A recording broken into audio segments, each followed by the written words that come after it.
ચાલો વિદ્યાર્થી મિત્રો, જીવનમાં આગળ વધીએ એક નવા ટોપિક સાથે.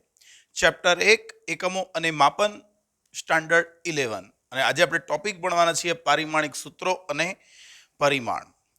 બહુ જ અગત્યનો ટોપિક. આ ચેપ્ટરમાંથી ધ્યાન રાખો કે તમારી સ્કૂલની એક્ઝામમાં કે કોમ્પિટિટિવ એક્ઝામ્સ નીટ જેડબલઈ ગુસ્સેટમાં તો જો કે 12થનું આવે છે, પણ નીટ અને જેડબલઈમાં આ ટોપિકના પ્રશ્ન પૂછવાની શક્યતા 70 થી 75% છે. એટલે આપણને આ જે ટોપિક છે, હવે આખું ચેપ્ટર પારિમાણિક સૂત્રો ઉપર જ છે, એટલે બિલકુલ કોન્સન્ટ્રેશન સાથે ધ્યાનથી વિચારીને લેક્ચર જોવાનો, સમજવાનો પ્રયત્ન કરવાનો. બરોબર છે? ચાલો, લાસ્ટ લેક્ચરમાં આપણે શું ભણી ગયા હતા કે મૂળભૂત ભૌતિક રાશિઓ, ખરું કે નહીં? મૂળભૂત ભૌતિક રાશિઓ, સાધિત ભૌતિક રાશિઓ અને પૂરક ભૌતિક રાશિઓ આપણે લાસ્ટ લેક્ચરમાં ચર્ચા કરી હતી. તો આજે પારિમાણિક સૂત્રો સમજવાના છે, બિલકુલ ધ્યાનથી. લેક્ચર્સ તમારા ફ્રેન્ડ, રિલેટિવ્સ એમને પણ શેર કરી શકો છો લિંક, જેથી એ લોકો પણ એડવાન્ટેજ લઈ શકે. ખાસ કરીને ગામડામાં રહેતા બાળકો કે જે લોકો માટે સોર્સ નથી વધારે, બરોબર છે, તો એ લોકોને આનો એડવાન્ટેજ મળી શકે. ચાલો ધ્યાન રાખીએ, વાંચો ધ્યાનથી. શું છે ભાઈ? પહેલું સૌથી પારિમાણિક સૂત્રો કોને કહેવાય અને પરિમાણ કોને કહેવાય? પારિમાણિક સૂત્રો. તો ભાઈ આપણે કાલના લેક્ચરમાં, લાસ્ટ લેક્ચરમાં ભણી ગયા હતા કે મૂળભૂત ભૌતિક રાશિઓ કોને કહેવાય. તો ભાઈ એવી ઓછામાં ઓછી ભૌતિક રાશિઓ કે જેમના એકમો નક્કી કરીશું, આપણે એકમો નક્કી કરીશું, તેની મદદથી બાકીની ભૌતિક રાશિઓ આપણે મેળવી શકીશું. હા કે ના? તો મૂળભૂત રાશિઓ તરીકે આપણે કોણ લીધું હતું? દળ લીધું હતું, પછી અંતર લીધું હતું, પછી સમય લીધું હતું, પછી વિદ્યુત પ્રવાહ હતો, તાપમાન હતું, પછી આગળ દ્રવ્યનો જથ્થો પણ હતો અને જ્યોતિ તીવ્રતા હતી, જેની મારે કોઈ જરૂર હમણાં પડશે નહીં એટલે હું લખતો નથી. તો આ આપણી મૂળભૂત ભૌતિક રાશિઓ હતી અને એના મૂળભૂત એકમો કોણ હતા? યાદ કરો. તો દળ માટે આપણે કયો સંજ્ઞા વાપરી, કયો એકમ વાપર્યો? તો કિલોગ્રામ. અંતર માટે કયો? મીટર. સમય માટે કોણ? સેકન્ડ. વિદ્યુત પ્રવાહ માટે કોણ? એમ્પિયર. અને તાપમાન માટે કોણ? તો આપણે કેલ્વિન લખ્યું હતું, ખરું કે નહીં? તો આ એમના એકમો હતા, મૂળભૂત એકમો. મૂળભૂત ભૌતિક રાશિઓ કોણ છે? દળ, અંતર, સમય, વિદ્યુત પ્રવાહ અને તાપમાન. અને એમના મૂળભૂત એકમો KG, metre, second, ampere, kelvin. માટે અહીંયા ભાઈ આ જે રાશિઓ છે, તો દળ એમને દર્શાવવા માટે જે સંજ્ઞા લખીએ તો પારિમાણિક સંજ્ઞા. તો આ રાશિઓની પારિમાણિક સંજ્ઞા, આ રાશિઓની પારિમાણિક સંજ્ઞા. આ પારિમાણિક શું છે સમજાવું કે ભાઈ એનું મૂલ્ય દર્શાવે એ સંજ્ઞા. તો પારિમાણિક સૂત્રોમાં દળ માટે લેવાનું છે એમ. દળ માટે પારિમાણિક સંજ્ઞા કઈ વાપરવાની છે? એમ. અંતર માટે પારિમાણિક સંજ્ઞા કઈ વાપરવાની છે? L, length. સમય માટે કઈ વાપરવાની છે? ટી. પ્રવાહ માટે કઈ વાપરવાની છે? એ. તાપમાન માટે કઈ વાપરવાની છે? કે. અને કઈક વાર અમુક સૂત્રોમાં અહીંયા થીટા પણ વાપરેલો હોય છે, પણ આપણે જનરલી કે વાપરીશું, ખરું કે નહીં? તો મૂળભૂત ભૌતિક રાશિઓ છે દળ, અંતર, સમય, પ્રવાહ, તાપમાન. એમના એકમો છે kilogram, metre, second, ampere, kelvin. પણ એમને પારિમાણિક રીતે દર્શાવી હોય તો એમની પારિમાણિક સંજ્ઞાઓ હું અહીંયા કહી દઉં. પારિમાણિક સંજ્ઞાઓ કોણ છે? દળ. એકમ હોય તો દળ, એકમ હોય તો કેજી અને રાશિ હોય તો દળ. એના માટે સંજ્ઞા વાપરીશું એમ. એકમ હોય મીટર અથવા રાશિ હોય અંતર, સ્થાનાંતર, લંબાઈ, પહોળાઈ, ઊંચાઈ, તો એના માટે એલ વાપરીશું. સમય માટે એકમ સેકન્ડ છે તો આપણે ટી લખીશું, ભૌતિક રાશિ સમય કહેવાય. વિદ્યુત પ્રવાહ રાશિ છે તો એના માટે એનો પ્રવાહ, એનો એકમ છે કરંટ, શું છે? એમ્પિયર. તો એમ્પિયરનો માટે એ વાપરીશું. અને તાપમાન છે એના માટે આપણે શું વાપરવાના છીએ? કેલ્વિન. તો તાપમાન રાશિ માટે કે અથવા એના એકમ કેલ્વિન માટે કે વપરાશે. તો આપણે એવું કહી શકીએ કે કોઈ પણ ભૌતિક રાશિને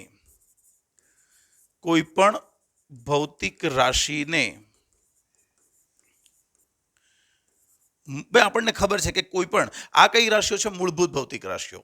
તો આ સિવાયની જે પણ રાશિઓ છે એ મોટાભાગની બધી કઈ છે? સાધિત ભૌતિક રાશિઓ. એનો મતલબ એવો થાય કે બાકીની બધી રાશિઓ આ રાશિઓની બનેલી છે. બાકીની બધી રાશિઓ આ રાશિઓની બનેલી છે. તો બાકીની જે પણ રાશિ લખું એને છેવટે ફેરવીને તમે મૂળભૂત સ્વરૂપમાં લાવી શકો. ખરું કે નહીં? કારણ કે જો સાધિત રાશિ મૂળભૂત રાશિઓની બનેલી હોય તો સાધિત રાશિને આપણે જુદા જુદા સૂત્રો મૂકીને એને મૂળભૂત સ્વરૂપમાં લાવી શકીએ. ખરું કે નહીં? મૂળભૂત એકમોના સ્વરૂપમાં. તો કોઈ પણ ભૌતિક રાશિને મૂળભૂત ભૌતિક રાશિઓની પારિમાણિક સંજ્ઞાઓના ઘાતાંક સ્વરૂપે મૂકી શકાય, ઘાતાંક સ્વરૂપે દર્શાવી શકાય.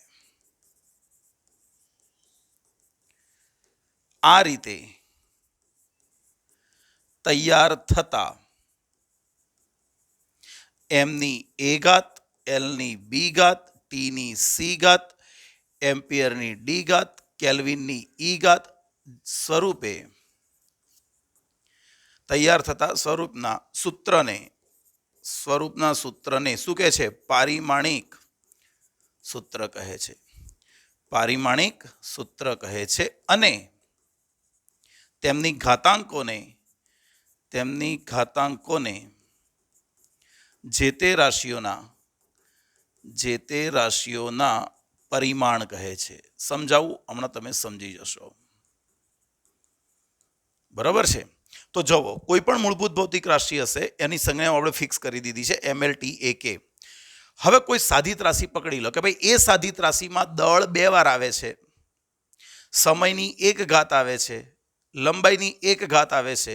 તો આપણે જેટલી વાર ભૌતિક રાશિ રિપીટ થતી હોય એ પ્રમાણે એની ઘાત દર્શાવી દેવાની. દળ 2 વાર આવે છે અંશમાં તો આપણે M2 વડે દર્શાવીશું. લંબાઈ 1 વડે આવે છે અંશમાં તો L1 વડે દર્શાવીશું. સમય 1 વાર આવે છે તો એને T1 વડે દર્શાવીશું. ખરું કે નહીં? જો માઇનસ ઘાત હોય, છેદમાં આવતું હોય તો એને માઇનસ ઘાત વડે દર્શાવીશું. તો કોઈ પણ સાધિત ભૌતિક રાશિને આપણે આ સ્વરૂપે લખી શકીએ, મૂળભૂત ભૌતિક રાશિઓના પરિમાણોની ઘાતાંક સ્વરૂપે. ખરું કે નહીં?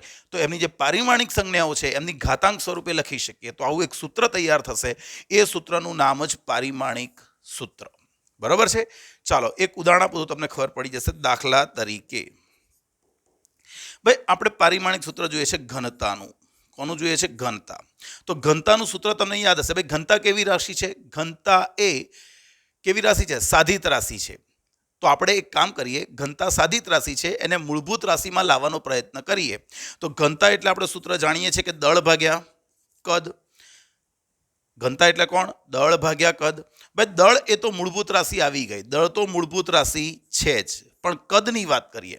ભાઈ કદ એટલે ગમે તે કદ લેશો. માનો કે સમઘન હોય તો લંબાઈ ગુણ્યા લંબાઈ ગુણ્યા લંબાઈ. કોઈ લંબઘન હોય તો લંબાઈ ગુણ્યા પહોળાઈ ગુણ્યા ઊંચાઈ. કોઈ ગોળો હોય તો 4/3 પાઈ ત્રિજ્યાનો ઘન. ત્રિજ્યા એક પ્રકારની શું કહેવાય? લંબાઈ, અંતર કહેવાય.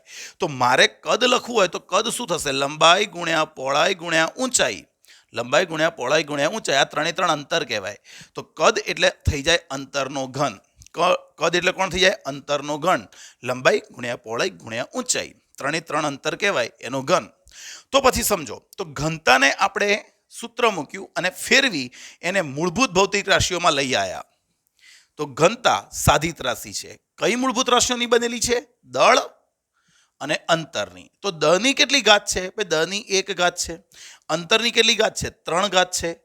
આનો એકમ પણ બનાવી દઈએ એટલે આપણને એક બીજી વસ્તુ પણ આવડી જાય કે આનો એકમ બનાવે તો દળનો એકમ કિલોગ્રામ થાય અને અંતરનો એકમ મીટર ક્યુબ થાય. તો ઘનતાનો એકમ આપણે બનાવી દીધો. હવે બનાવીએ ઘનતાનું પારિમાણિક સૂત્ર.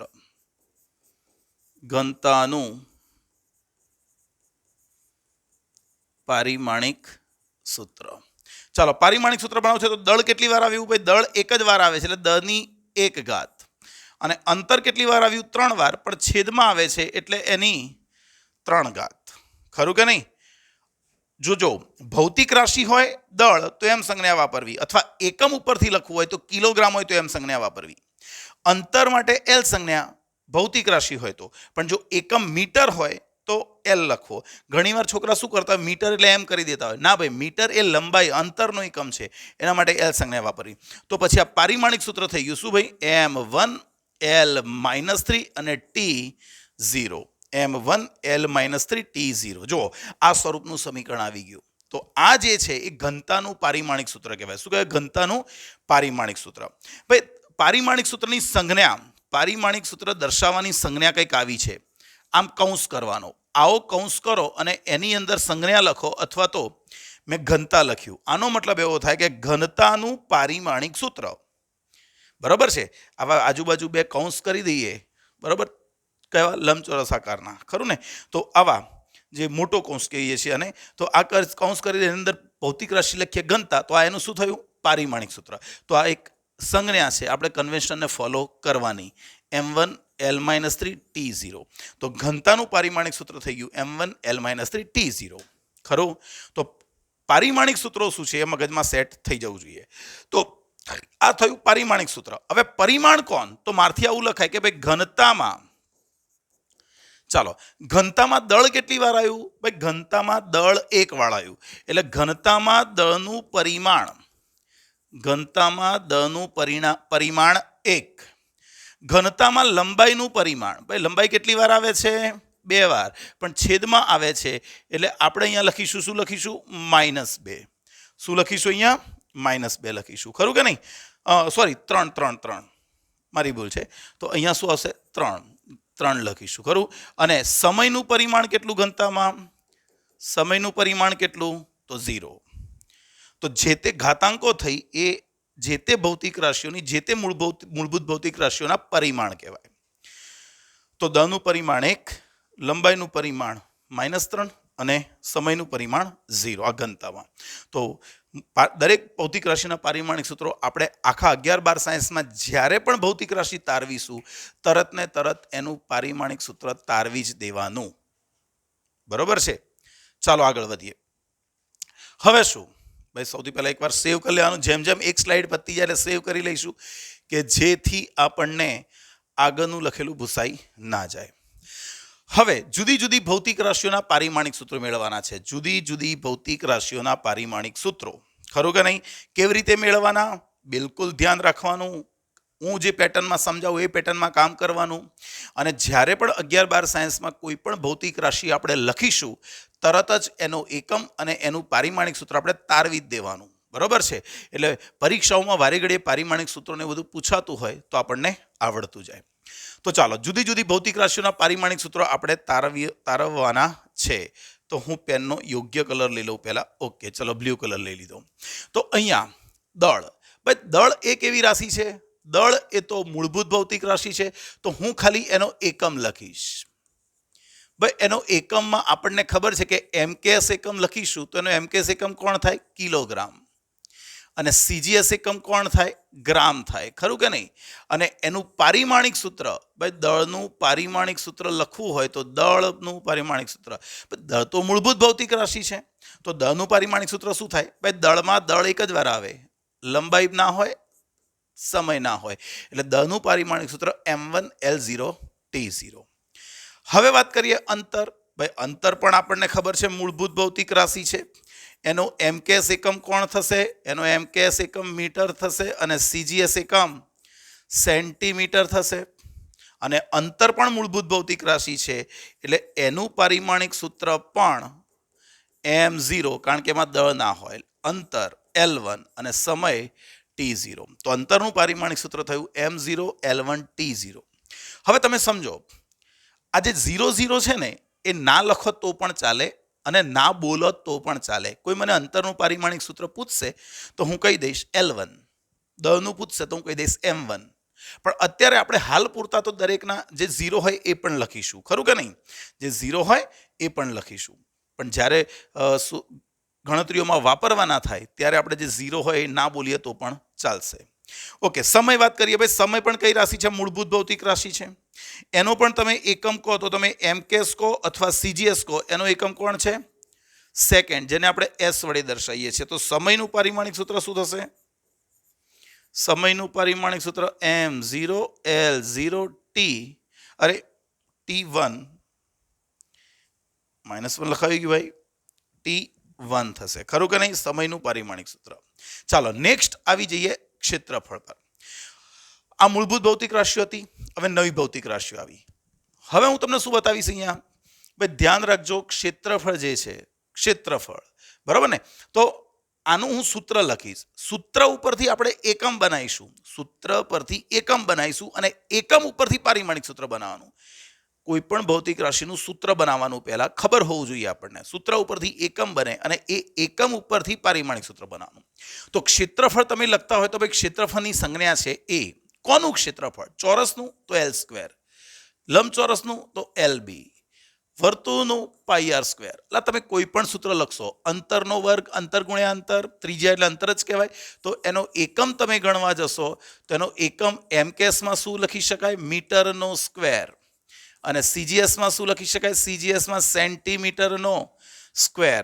અને ક્ષેત્રફળનું પારિમાણિક સૂત્ર લખ્યું હોય ક્ષેત્રફળનું તો શું થશે? m0, દળ નથી જો અંદર, આમાં કેજી નથી, કેજી નથી, મીટર છે. મીટર કોના માટે વપરાય? અંતર માટે. તો L2 અને T0. ખરો? ચલો સેમ વસ્તુ કોના માટે? કદ માટે. કદ માટે હું સૂત્ર લખી નાખું. કોનું કદ? સમઘનનું. ભાઈ સમઘનનું હોય તો શું થાય? L3. લંબઘન હોય તો LBH. ગોળો હોય તો 4/3 પાઈ આર ક્યુબ. નળાકાર હોય તો પાઈ આર સ્ક્વેર એચ. અલગ તમે કોઈ પણ લખો યાર. લંબાઈ લંબાઈ લંબાઈ એટલે આ જે એકમ થશે, એકમ આપણે લખવું તો એમકેએસ એકમ કોણ થશે? Metre cube. અને સીજીએસ એકમ કોણ થશે? Centimetre cube. અને કદનું પારિમાણિક સૂત્ર, ભાઈ અંદર દળ આવતું નથી એટલે m0. લંબાઈનું 3 પરિમાણ આવે છે અને સમય છે નહીં એટલે કદનું પરિમાણ થઈ ગયું m0, L3, T0. ચાલો સેમ હમણાં ઘનતા ભણી ગયા, હમણાં જ ભણી ગયા. ભાઈ સૂત્ર શું છે? ઘનતા એટલે ઘનતા બરાબર સૂત્ર બની ગયા દળ ભાગ્યા કદ. તો સૌથી પહેલા એનો એકમ બનાવી દઈએ. ભાઈ એકમ એટલે સૌથી પહેલા એમકેએસ બનાવી દઈએ. ચાલો એમકેએસમાં દળનો એકમ કિલોગ્રામ, કદનો એકમ આપણે તારવી ચૂક્યા. એકવાર તારવી ચૂક્યા એટલે મગજમાં ફિટ થઈ જવું જોઈએ કે કદનો એકમ થશે મીટર ક્યુબ. અને એનો સીજીએસ એકમ લખવો હોય તો શું લખીશું? કેજી એટલે કેજીનું થશે અહીંયા, કેજીનું આપણે એકમ લખવાનું છે ભાઈ હજુ. તો આ થશે કેજીનું, ગ્રામ થઈ જશે અને આ સેન્ટીમીટરનો ઘન. અને ઘનતાનું પારિમાણિક સૂત્ર જોઈતું હોય તો ભાઈ દળ એકવાર આવે છે એટલે m1 અને લંબાઈ છેદમાં છે એટલે ઉપર જતી રહેશે તો -3 અને સમય t0. m1 L-3 t0. ખરું? ચાલો વેગ. ભાઈ વેગની વાત કરીએ તો વેગમાં સૂત્ર લખીએ. વેગ બરાબર સ્થાનાંતર ભાગ્યા સમય. તમે આને અદિશ તરીકે લખો તો આને ઝડપ પણ બોલી શકો. શું બોલી શકો આને? ઝડપ. બરોબર છે? ઝડપ પણ એક ભૌતિક રાશિ છે. ઝડપ માટે લખવું હોય તો ઝડપ બરાબર અંતર ભાગ્યા સમય લખાય. તો વેગ અને ઝડપ માટે એકમો પારિમાણિક સૂત્રો સેમ જ રહેશે. તો વેગ બરાબર સ્થાનાંતર ભાગ્યા સમય. જો એનો એકમ કહેવામાં આવે તો એનો એમકેએસ એકમ શું થઈ જશે બોલો? સ્થાનાંતર કયા એકમમાં અપાય? મીટર. સમય કયા એકમમાં? સેકન્ડ. સીજીએસ એકમ. બસ સ્થાનાંતર કયા એકમમાં? સેન્ટીમીટર. સમય કયો? સેકન્ડ. તો વેગનું પારિમાણિક સૂત્ર v બરાબર દળ આવતું નથી એટલે m0, લંબાઈ L1 અને સમય t-1. ખરું? તો વેગનું પારિમાણિક સૂત્ર આપણે આ લખ્યું. હવે ઘણા છોકરા ભૂલ શું કરતા હોય તમને કહું કે માની લો કે કોઈ સમીકરણમાં v આવતો હોય, v, તો એનું પારિમાણિક સૂત્ર આગળ જોઈને લખી નાખશે L1 t-1. એટલે પણ જોવાનું કે v કોણ છે? v તરીકે વેગ બી હોય, કેપિટલ v તરીકે કદ બી હોય, v તરીકે વિદ્યુત સ્થિતિમાનનો તફાવત પણ હશે અને v તરીકે પ્રવાહીના વહનનો દર પણ હશે. એટલે એક જ સંજ્ઞા માટે ઘણી બધી ભૌતિક રાશિઓ હશે. તો તમારે સંજ્ઞા ઉપર નહીં જોવાનું. હું તમને પૂછું કે v નું પારિમાણિક સૂત્ર બોલો તો તમારે મને પૂછવાનું કે સર v કોણ છે? તો અમે નામ બોલીએ ને તો એનું પારિમાણિક સૂત્ર બોલીએ. ખાલી v નું પારિમાણિક સૂત્ર થોડું હોય. v તો કોઈ આંકડો બી હોય. બરોબર છે? એટલે યાદ રાખો, સંજ્ઞાનું પારિમાણિક સૂત્ર નહીં, એ સંજ્ઞાનું નામ શું છે, ભૌતિક રાશિ કઈ છે, એના ઉપરથી એનું પારિમાણિક સૂત્ર આપણે લખવાનું. ક્લિયર દરેક જણને? તો આટલા સુધી તો આપણે ક્લિયર થયું. એકવાર આ સેવ કરી દઈએ. નવી સ્લાઇડ પર જતા પહેલા જૂની સ્લાઇડ સેવ કરી દેવાની. ચલો નેક્સ્ટ વાંચો. હવે કોણ છે? પ્રવેગ. સૂત્ર લખીએ. ચાલો સૂત્ર તમને બધાને આવડે છે પ્રવેગનું. બે પ્રવેગ એટલે કોણ? વેગનો ફેરફાર ભાગ્યા સમયગાળો. અને શું લખો છો? વેગનો ફેરફાર ભાગ્યા સમયગાળો. ચાલો તો આનો એકમ બનાવીએ. આનો એકમ શું બનશે ભાઈ? એમકેએસ એકમ બનાવો પહેલા.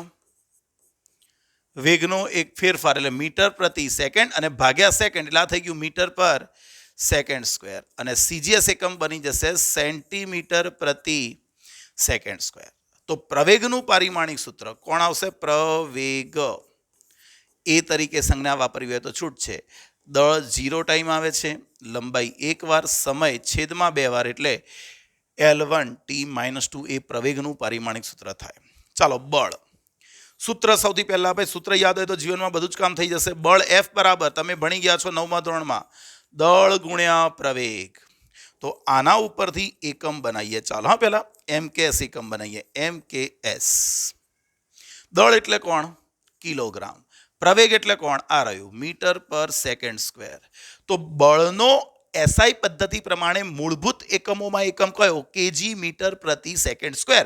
પણ આટલું ભેગું થયું એટલે સર આઇઝેક ન્યૂટને કીધું કે ભાઈ આને તમે મારું નામ આપી દો, કારણ કે મેં બળના વિશે ચોક્કસ ખ્યાલો આપ્યા છે એટલે તમે મારું નામ આપી દો. તો અહીંયા આપણે જે એકમ બનાવ્યો એને ન્યૂટન કહેવાય. શું કહેવાય? ન્યૂટન. યાદ રાખો. તો 1 ન્યૂટન એટલે કોણ? ભાઈ ન્યૂટન કયો એકમ છે? ન્યૂટન સાધિત એકમ છે. એ કઈ ભૌતિક રાશિઓનો બનેલો છે? કિલોગ્રામ, મીટર અને છેદમાં સેકન્ડ સ્ક્વેર. એટલે ધ્યાન રાખવાનું કે કોઈ ન્યૂટન બોલે તો ન્યૂટન એ બળનો એકમ ખરો, પણ એ આટલું ભેગું થાય ત્યારે એ ન્યૂટન કહેવાય. તો એ રીતે સીજીએસ એકમ કહેવા જઈએ. સીજીએસ તો કેજીની જગ્યાએ ગ્રામ, મીટરની જગ્યાએ સેન્ટીમીટર, સમયની જગ્યાએ સેકન્ડ. તો આને બોલાય ડાઇન. શું બોલાય? ડાઇન. તો બળનો MKS એકમ યાદ રાખવાનો ન્યૂટન અને CGS એકમ યાદ રાખવાનો ડાઇન. ચાલો બળનું પારિમાણિક સૂત્ર. ભાઈ બળનું પારિમાણિક સૂત્ર બોલો તો M1 L1 T-2. બહુ જ અગત્યનું પારિમાણિક સૂત્ર, ઘણી વાર આવશે રિપીટ કરવાનું. તો બળનું પારિમાણિક સૂત્ર M1 L1 T-2. ચાલો કાર્ય. ભાઈ કાર્યનું સૂત્ર આવડવું જોઈએ. તમે ભણી ગયા છો 9મા ધોરણમાં. કાર્ય બરાબર કોણ? બળ ગુણ્યા સ્થાનાંતર. ખરું કે નહીં? તો પછી એનો MKS એકમ બનાવીએ. તો ભાઈ પહેલા એનો MKS એકમ કોણ? ચાલો બળ એટલે કોણ? બળ એટલે ન્યૂટન. સ્થાનાંતર એટલે કોણ? મીટર. બળ એટલે ન્યૂટન, સ્થાનાંતર એટલે મીટર. હવે ન્યૂટનની જગ્યાએ મારે લખવું હોય તો આવું લખાય. ન્યૂટન એટલે કિલોગ્રામ, મીટર પ્રતિ સેકન્ડ સ્ક્વેર અને ઇન્ટુ મીટર. તો ફાઇનલ થઈ ગયું આ કેજી મીટર સ્ક્વેર પ્રતિ સેકન્ડ સ્ક્વેર. આટલું ભેગું થયું એટલે મહાન વૈજ્ઞાનિક જુલેલાલ જુલ. તો જુલે શું કીધું આને? કે ભાઈ આને મારું નામ આપો. એટલે કાર્યનો એકમ આપણે લખીએ છીએ જૂલ. અહીંયા કેપિટલ જે લખવો હોય તો બી ચાલે. તો યાદ રાખો કાર્યના મેં કેટલા એકમ લખ્યા? એક એકમ જૂલ, બીજો એકમ કેજી મીટર સ્ક્વેર પર સેકન્ડ સ્ક્વેર અને એક એકમ ન્યૂટન મીટર બોલવું હોય તો પણ ચાલે. અને એનો CGS એકમ લખવો હોય, ચાલો CGSમાં ન્યૂટનની જગ્યાએ કોણ થઈ જશે? ડાઇન થઈ જશે.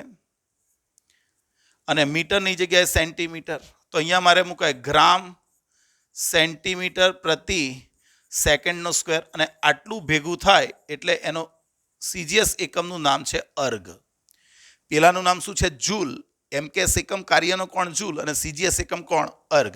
અને કાર્યનું પારિમાણિક સૂત્ર. ભાઈ કાર્યની સંજ્ઞા છે W. ખરું? બળની સંજ્ઞા કોણ છે? Force F. કાર્યની સંજ્ઞા. તો કાર્યનું પારિમાણિક સૂત્ર M1 L2.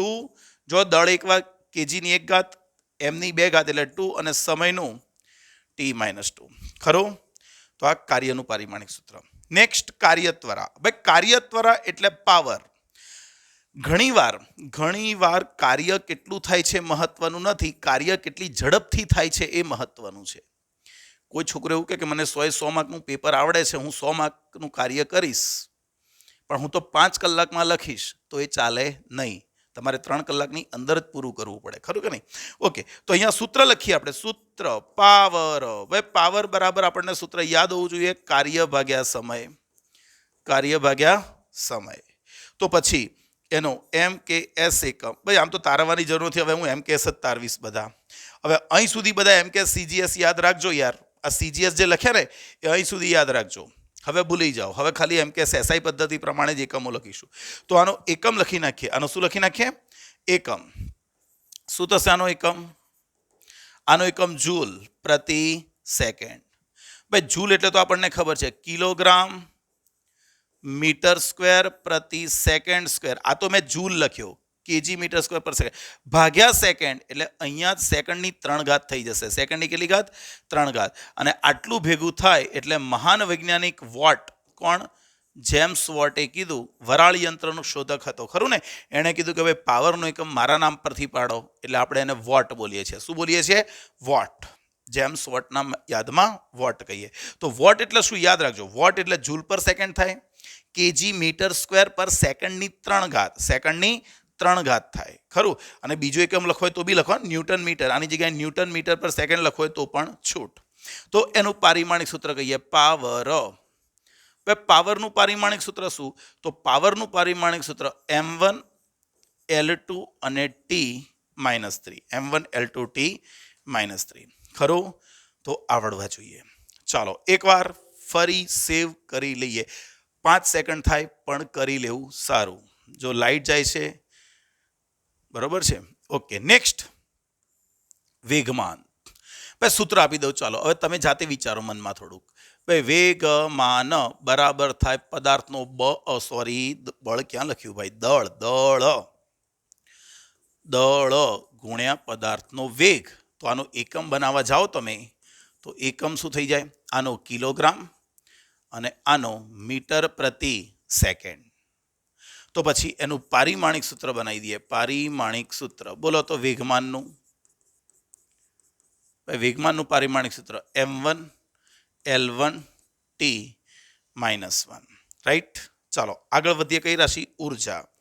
ભાઈ ઉર્જા એટલે કોણ પણ? તો કઈ ઉર્જા? ચાલો ગતિ ઉર્જા લખીએ, અથવા કોઈ કે સર સ્થિતિ ઉર્જા. આ સૂત્રો તમે ભણી ચૂક્યા છો 9મા ધોરણમાં. તમે કોઈ પણ પ્રકારની ઉર્જા લખો, છેવટે તો એનો એકમ કહીએ અહીંયા. તો ભાઈ 1/2 એ તો કોઈ આંકડો છે, કોઈ ભૌતિક રાશિ નથી કે જેને એકમ હોય, એટલે 1/2નો એકમ ના હોય. દળ, એમ કોણ છે? દળ એટલે કિલોગ્રામ થાય, અને વી એટલે ઝડપ કહેવાય. તો એને મીટર પર સેકન્ડ, એટલે મીટર પર સેકન્ડ પણ સ્ક્વેર હોય તો સ્ક્વેર કરવો પડે. તો જુઓ આ થઈ ગયું તમારું જૂલ. કોણ થઈ ગયું? જૂલ. કેજી મીટર સ્ક્વેર પર સેકન્ડ સ્ક્વેર એટલે જો જૂલ કહેવાય ને. તો આપણને એક બીજો રિલેશન મળ્યો કે ભાઈ ઉર્જાનો એકમ પણ જૂલ છે અને કાર્યનો એકમ પણ જૂલ છે. માટે બંને વચ્ચે કંઈક સંબંધ હોવો જોઈએ, બંને કાકા બાપાના પોર્યા જેવું કંઈક હોવું જોઈએ. એ શું છે એ આપણે ચેપ્ટર 5માં ભણીશું, કાર્ય ઉર્જા પાવરમાં, બરોબર છે?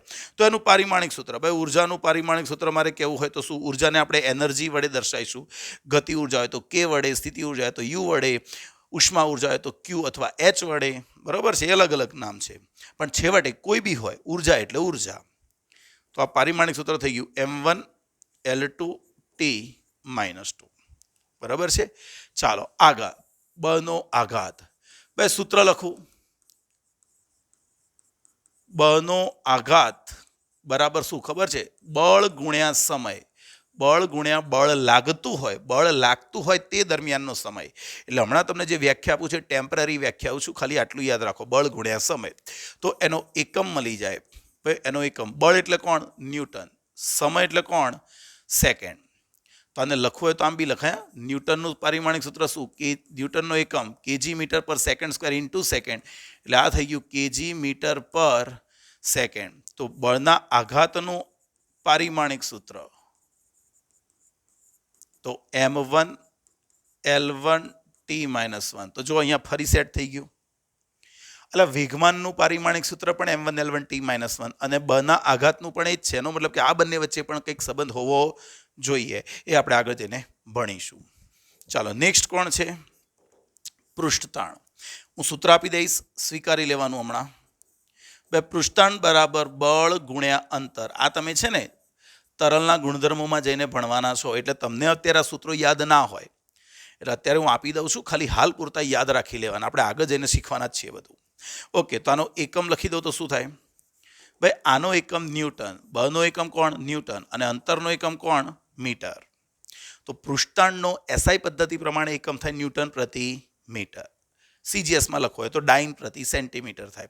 ઓકે, પણ હવે એક બીજી વસ્તુ શીખવાડું. જુઓ, અત્યાર સુધી આપણે જ્યારે પણ પારિમાણિક સૂત્ર લખ્યું ને, જ્યારે પણ, ત્યારે જો દરેકને હું એના મૂળભૂત એકમોમાં લઈ આવ્યો. મૂળભૂત એકમોમાં આને પણ મીટર સેકન્ડ, આને કેજીમાં લાવ્યો, ખરું કે નહીં? આને જુઓ મીટર પર સેકન્ડ સ્ક્વેર, આને આમાં લાવ્યો. આમ દરેકને મૂળભૂતમાં લાવ્યો. હવે મૂળભૂતમાં લાવવાની જરૂર નથી. તમને બળનું પારિમાણિક સૂત્ર ખબર છે, તમને કાર્યનું ખબર છે, આગલા બધા ખબર હોય તો હવે આ નવા તમને ઇઝીલી મળી જાય. તમને ન્યૂટનનું પારિમાણિક સૂત્ર ખબર છે કે નહીં? તો પછી અહીંયા લખી દેજો પૃષ્ઠતાણ. પારિમાણિક સૂત્ર પરથી પારિમાણિક સૂત્ર મેળવીએ. તો ન્યૂટન એટલે કોણ? ભાઈ ન્યૂટન એટલે બળ. અને બળનું પારિમાણિક સૂત્ર મને ખબર છે, તો બળનું પારિમાણિક સૂત્ર ખબર હોય તો હું અહીંયા લખીશ m1 L1 T-2. મને બળનું પારિમાણિક સૂત્ર ખબર છે. અને મીટર એટલે કોણ? ભાઈ મીટર એટલે L1. તો પછી પૃષ્ઠતાણનું પરિણામી પારિમાણિક સૂત્ર થઈ ગયું m1 L0 T-2. શું થઈ ગયું? m1 L0 T-2. ખરું કે નહીં? આવડશે? આવડશે. ચાલો નેક્સ્ટ, દબાણ. સૂત્ર આપી દઉં. ભાઈ દબાણ બરાબર બળ ભાગ્યા ક્ષેત્રફળ. વાસ્તવમાં આ વ્યાખ્યા થોડીક અધૂરી કહેવાય, પણ હાલ પૂરતું ચલાવી લઈએ. દબાણ એટલે બળ ભાગ્યા ક્ષેત્રફળ, તો એનો એકમ થઈ જશે બળનો એકમ ન્યૂટન, ક્ષેત્રફળનો એકમ મીટર સ્ક્વેર, તો એનો એકમ થઈ ગયો ન્યૂટન પ્રતિ મીટર સ્ક્વેર. અને મહાન વૈજ્ઞાનિક બ્લાઇસ પાસ્કલે કીધું કે ભાઈ આને તો મારું નામ આપી દો એકમને, તો આપણે નામ આપી દઉં દબાણનો એકમ કોણ? પાસ્કલ. અને હવે એનું પારિમાણિક સૂત્ર લખીએ, દબાણ. ચાલો ન્યૂટનનું આપણને ખબર છે. હવે ભાઈ ન્યૂટનનું શું થાય? m1 L1 T-2 છેદમાં ક્ષેત્રફળ L2, ક્ષેત્રફળનું એટલે L2 થાય ને, તો ફાઇનલ શું થઈ ગયું? m1 L-1 અને T-2. તો આ દબાણનું પારિમાણિક સૂત્ર થઈ ગયું. ચાલો આગળ, વિકિરણની તીવ્રતા. ભાઈ વિકિરણની તીવ્રતા શું છે? તો હું અહીંયા લખું છું કે વિકિરણની તીવ્રતા, વિકિરણની તીવ્રતા, તો આ થઈ જાય ઉર્જા, હાલ પૂરતું સ્વીકારી લેવાનું, ઉર્જા ભાગ્યા સમય ગુણ્યા ક્ષેત્રફળ. આવું પણ થાય. એની વ્યાખ્યા છે એકમ સમયમાં એકમ ક્ષેત્રફળમાંથી પસાર થતી ઉર્જા, અથવાનું બીજું સૂત્ર છે પાવર ભાગ્યા ક્ષેત્રફળ. કોણ છે? પાવર. ઉર્જા ભાગ્યા સમય, ઉર્જા ભાગ્યા સમય એટલે પણ પાવર થાય, તો આવી જશે. તો એનો એકમ, ચાલો ઉર્જાનો એકમ જૂલ, સમયનો એકમ સેકન્ડ અને ક્ષેત્રફળનો એકમ મીટર સ્ક્વેર. જૂલ પર સેકન્ડ અથવા પાવરને આપણે વોટ કહી શકીએ અપોન મીટર સ્ક્વેર. અને એનું પારિમાણિક સૂત્ર, ભાઈ વિકિરણની તીવ્રતા, હું ખાલી તીવ્રતા લખું છું અત્યારે. પાવર એટલે શું થાય? ભાઈ પાવરનું સૂત્ર આપણે ભણી ચૂક્યા છીએ. ક્યાં છે પાવર? પાવર ક્યાં ગયેલા? આ રહ્યો, કાર્ય દ્વારા પાવર m1 L2 T-3. એટલે આપણે અહીંયા લખીશું m1 L2 T-3 upon L2. તો આ સૂત્ર થઈ ગયું m1 L0 T-3. ખરો? 18. કોણ છે? વિશિષ્ટ ઉષ્મા. ભાઈ વિશિષ્ટ ઉષ્માનું સૂત્ર લખી આપું તમને. તો વિશિષ્ટ ઉષ્માને સંજ્ઞા C અપાય છે, અથવા કેટલાક કિસ્સામાં S પણ અપાય છે, એટલે હું સ્મોલ s લખું. ચાલો ને, તો અહીંયા છે ઉષ્મા ઉર્જા ભાગ્યા દળ ગુણ્યા તાપમાન. બરોબર છે? વિશિષ્ટ ઉષ્માની એક સૂત્ર શું છે? ઉષ્મા ઉર્જા ભાગ્યા દળ ગુણ્યા તાપમાન. તો પછી આનો એકમ બનાવીએ. ભાઈ ઉષ્મા ઉર્જાનો એકમ જૂલ, દળનો એકમ કિલોગ્રામ અને તાપમાનનો એકમ કેલ્વિન. તો પછી આનું પારિમાણિક સૂત્ર બનાવીએ વિશિષ્ટ ઉષ્માનું. સ્પેસિફિક હીટ કહેવાય ને ઇંગ્લિશમાં, વિશિષ્ટ ઉષ્માનું. તો જો જૂલ માટે આપણને ખબર છે ભાઈ જૂલ એટલે કોણ? m1. આગળ તમારે જોઈ લેવાનું, જૂલ એટલે કોણ? kg મીટર સ્ક્વેર પર સેકન્ડ સ્ક્વેર. પારિમાણિક સૂત્ર જોવાનું. તો m1 L2 T-2. તો આવી ગયું. નીચે kg એટલે m1 અને કેલ્વિન એટલે k1. તો આ સૂત્ર બની ગયું m0 L2 T-2 K-1. ખરું કે નહીં? તો આ પારિમાણિક સૂત્ર આપણને આવડવું જોઈએ. ચાલો નેક્સ્ટ, કોની વાત થાય છે? આવર્તકાળ. ભાઈ આવર્તકાળ કોણ કહેવાય? તો એની વ્યાખ્યા આપું અહીંયા આવર્તકાળની. એક પરિભ્રમણ કે એક દોલન માટે લાગતા સમયને આવર્તકાળ કહેવાય. ભાઈ એક પરિભ્રમણ થાય અથવા એક દોલન થાય. લોલકના ગોળાને અહીંથી છોડી દઈએ તો અહીં જઈને પાછો અહીં સુધી આવે તો એક દોલન થયું કહેવાય. ને એક દોલન થવા માટે જે સમય લાગ્યો એને આવર્તકાળ કહેવાય. તો એ કયા એકમમાં મપાય? અલા કોણ છે ભાઈ? છેવટે તો સમય જ છે. સમય હોય તો સેકન્ડ, અને સેકન્ડ હોય તો એનું પારિમાણિક સૂત્ર m0 l0 t1. શું થાય? m0 l0 t1. તો આવૃત્તિ કોને કહેવાય? આવૃત્તિને કહેવાય ફ્રીક્વન્સી. તો આવૃત્તિ કોને કહેવાય? તો ભાઈ એની વ્યાખ્યા આપું. 1 સેકન્ડ અથવા એકમ સમય, 1 સેકન્ડમાં થતા દોલનો અથવા પરિભ્રમણોની સંખ્યા. આનું ઊંધું કહેવાય.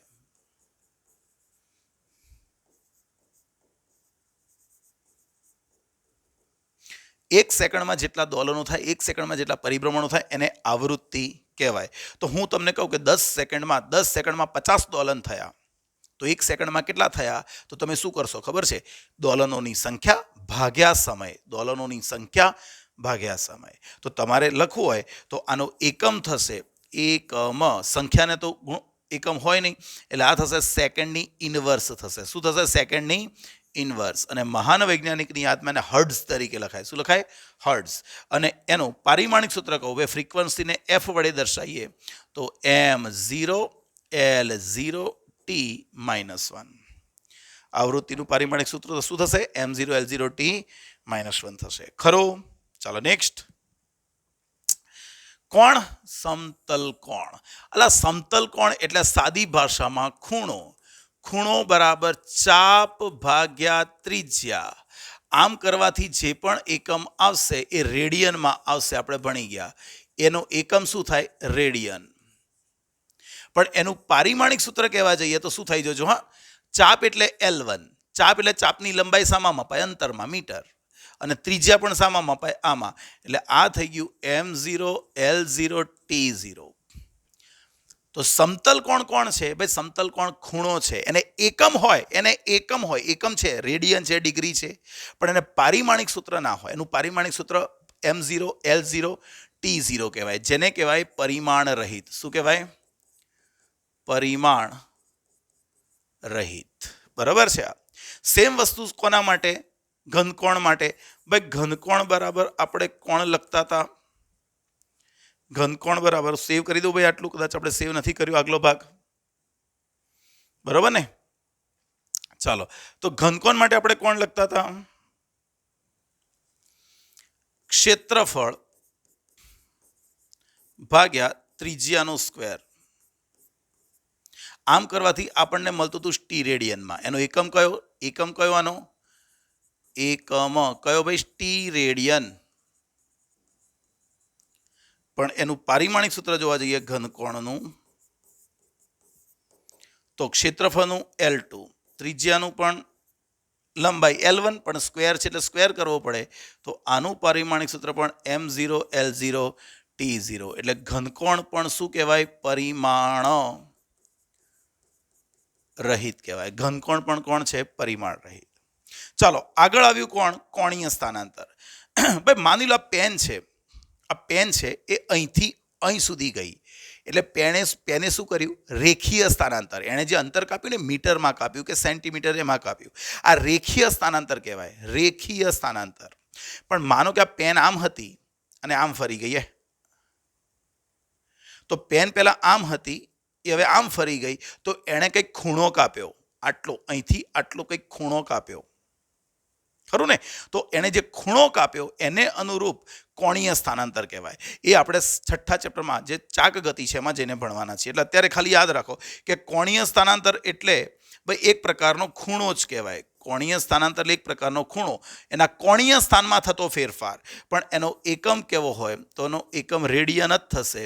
અને ખબર છે કે એનું પારિમાણિક સૂત્ર, ભાઈ કોણીય સ્થાનાંતરનું પારિમાણિક સૂત્ર ખૂણો એટલે m0 l0 t0 જ થાય. બરોબર છે? ચાલો નેક્સ્ટ. હવે કોણ છે? કોણીય વેગ. ભાઈ કોણીય વેગ જે રીતે રેખીય વેગ માટે શું લખતા હતા? રેખીય વેગ એટલે સ્થાનાંતર ભાગ્યા સમયગાળો. ત્યાં જે સ્થાનાંતર કપાતું એ રેખીય હતું. અહીંયા જે સ્થાનાંતર કપાશે કેવું છે? કોણીય સ્થાનાંતર. અને એના માટે લાગતો કોણ? સમયગાળો. બરાબર છે. તો એનો એકમ બનાવીશું તો ભાઈ એકમ બનશે કોણીય સ્થાનાંતર એટલે કોણ કહેવાય? રેડિયન. અને સમયગાળો સેકન્ડમાં. તો કોણીય વેગને દર્શાવવા માટે ઓમેગા સંજ્ઞા વપરાય. કઈ? ઓમેગા. ડબલ્યુ જેવી સંજ્ઞા કહેવાય, એને ઓમેગા બોલાય. તો આ કોણીય વેગ કહેવાય ઓમેગા. બરાબર. તો રેડિયનને તો પારિમાણિક સૂત્ર હોય નહીં, રેડિયનને પારિમાણિક સૂત્ર હોય નહીં. તો આ થઈ ગયું T1. તો આનું પારિમાણિક સૂત્ર લખી દઈએ m0 L0 T -1. રેડિયન એટલે કે ખૂણો, એને તો પારિમાણિક સૂત્ર ન હોય માટે m0 L0 T 0 થશે અને નીચે T1 એટલે આવી જશે. ચાલો, કોણીય પ્રવેગ. તો જે રીતે પેલામાં પ્રવેગ બરાબર રેખીય વેગનો ફેરફાર ભાગ્યા સમયગાળો, તો અહીંયા કોણીય પ્રવેગ એને આલ્ફા કહેવાય. શું કહેવાય એને? આલ્ફા. આ બધું તમે ભણશો આગળ જઈને, ચિંતા ના કરો હમણાં. તો આ છે કોણીય વેગ નો ફેરફાર ભાગ્યા સમયગાળો. બરોબર છે. તો આ પણ એનો એકમ શું થઈ જશે બોલો તો? એનો એકમ બોલવો હોય તો આનો એકમ રેડિયન પર સેકન્ડ, વેગનો ફેરફાર, અને ભાગ્યા સેકન્ડ એટલે રેડિયન પ્રતિ સેકન્ડ સ્ક્વેર થઈ જશે. માટે એનું પારિમાણિક સૂત્ર કેવું હોય? તો m0 L0 T -2. બરાબર છે. ચાલો, આગળ કોણ છે? ટોર્ક. ટોર્કને કહેવાય ઘૂર્ણન બળ. બરાબર છે. તો અહીંયા ટોર્કનું સૂત્ર લખી આપું તમને. ટોર્ક એટલે બળ ગુણ્યા લંબ અંતર. અત્યારે આ ટેમ્પરરી વ્યાખ્યા છે, અત્યારે સંપૂર્ણ સાચી વ્યાખ્યા નથી, પણ અત્યારે આટલું યાદ રાખો. ટોર્ક એટલે શું થાય? બળ ગુણ્યા લંબ અંતર. તો એનો એકમ બનાવીએ. ચાલો, એકમ. બળ એટલે ન્યૂટનમાં મપાય અને લંબ અંતર એટલે મીટરમાં મપાય. બળ એટલે ન્યૂટન, લંબ અંતર એટલે મીટર. અલા પણ આ તો જૂલ કહેવાય. આપણે ભણી ચૂક્યા છીએ આગળ. આને શું કહેવાય? જૂલ કહેવાય. તો એનું પારિમાણિક સૂત્ર, ચાલો, ટોર્કનું પારિમાણિક સૂત્ર વિચારો. ન્યૂટનનું પારિમાણિક સૂત્ર શું હતું? ન્યૂટનનું પારિમાણિક સૂત્ર શું હતું? આગળ જોઈને કહો, જાતે ખબર પડી જોઈએ. m1 L1 T -2 into L1, કારણ કે મીટરનું L1. તો ટોર્કનું પારિમાણિક સૂત્ર થઈ ગયું m1 L2 T -2. Right. Next, કોણીય વેગમાન. કોણ છે કોણીય વેગમાન? ભાઈ હું સૂત્ર લખી આપું છું. કોણીય વેગમાન બરાબર વેગમાન અથવા તો રેખીય વેગમાન ગુણ્યા લંબ અંતર. તો એનો એકમ બનાવી દઈએ. ભાઈ રેખીય વેગમાનનો એકમ આપણે શું લખ્યો તો યાદ કરો? કેજી મીટર પર સેકન્ડ. વેગમાનનો એકમ શું હતો? કેજી મીટર પર સેકન્ડ. તો અહીંયા લખું છું એનો એકમ કેજી મીટર પર સેકન્ડ ઇન્ટુ મીટર. તો આખું થઈ ગયું કેજી મીટર સ્ક્વેર પર સેકન્ડ. માટે કોણીય વેગમાનનું પારિમાણિક સૂત્ર, એની સંજ્ઞા L અપાઈ છે. શું અપાઈ છે? L. તો કોણીય વેગમાન બરાબર m1 L2 T -1. ખરું?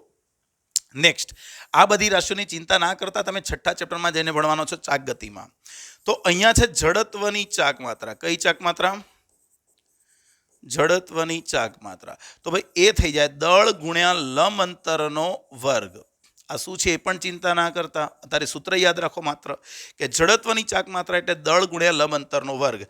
માટે તેનો એકમ લખવામાં આવે તો દળનો એકમ કિલોગ્રામ અને લંબ અંતરનો એકમ મીટર નો square, KG into metre square. માટે એનું પારિમાણિક સૂત્ર થઈ જશે જડત્વની ચાક માત્રાનું પારિમાણિક સૂત્ર શું થઈ જાય? કૌંસમાં લખ્યો હતા m1 L2 T0. ખરું? ચાલો નેક્સ્ટ, આગળ કોણ છે? વિદ્યુત પ્રવાહ. ભાઈ વિદ્યુત પ્રવાહ તો કેવી રાશિ છે આપણને ખબર છે? મૂળભૂત રાશિ છે. બરોબર છે. માટે એનો એકમ જ લખીએ ડાયરેક્ટ. ભાઈ એનો એકમ મહાન વૈજ્ઞાનિક એમ્પિયરની યાદમાં આખું લખવું હોય તો એમ્પિયર, અને સંજ્ઞા કરવી હોય તો એ. અને પ્રવાહ, વિદ્યુત પ્રવાહનું પારિમાણિક સૂત્ર થઈ જશે. વિદ્યુત પ્રવાહનું પારિમાણિક સૂત્ર m0 L0 અરે